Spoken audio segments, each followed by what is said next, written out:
In the beginning of the story, Tripp is mad that his dad left when he was young and thinks that he's going to go find his dad. He's going to build his truck, find his dad, and everything's going to be okay with all the problems he has at home and at school. And then he kind of, blames his mom for all that. And then through this truck, gets what he wants and finds out that what he wants in the beginning of the movie is not necessarily what he really wants in life later on.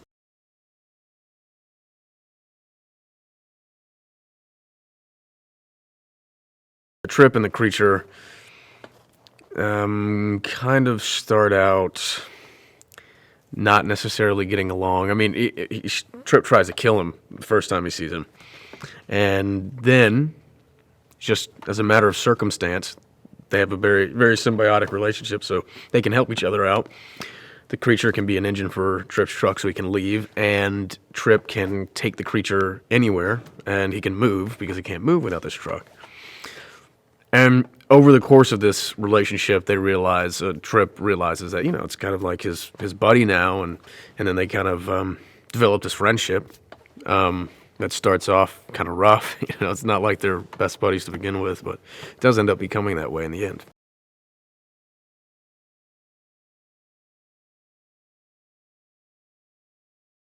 Tripp and Meredith.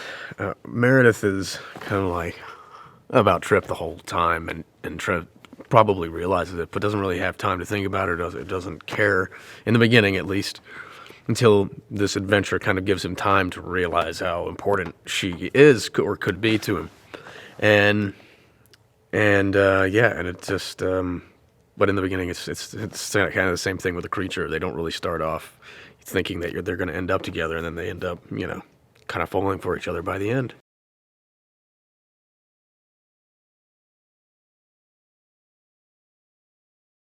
They let me, jump from truck to truck and then climb. It was really me doing all of this stuff, sliding down the side. All I've got is a wire attaching me to the top of the car, and we're moving at, full speed, and there's another car that could squash me. They really let me do all that, and I'm more than thankful for that. All my childhood dreams have come true.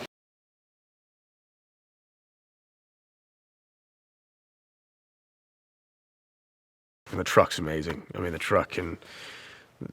It's a fully functional truck, and a lot of times it's driving down the road with no one in it. It's pretty sweet, and yeah, I mean it's cool to be able to actually have something to interact with when you're imagining so much.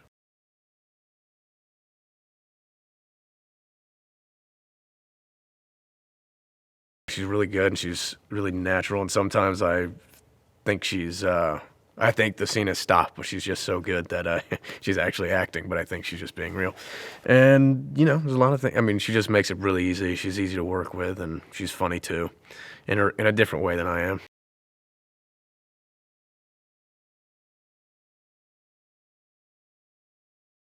It's a lot of fun. It's funny. It doesn't take itself too seriously at some points, but there's still a lot of relatability to the characters, I think, and what they're going through.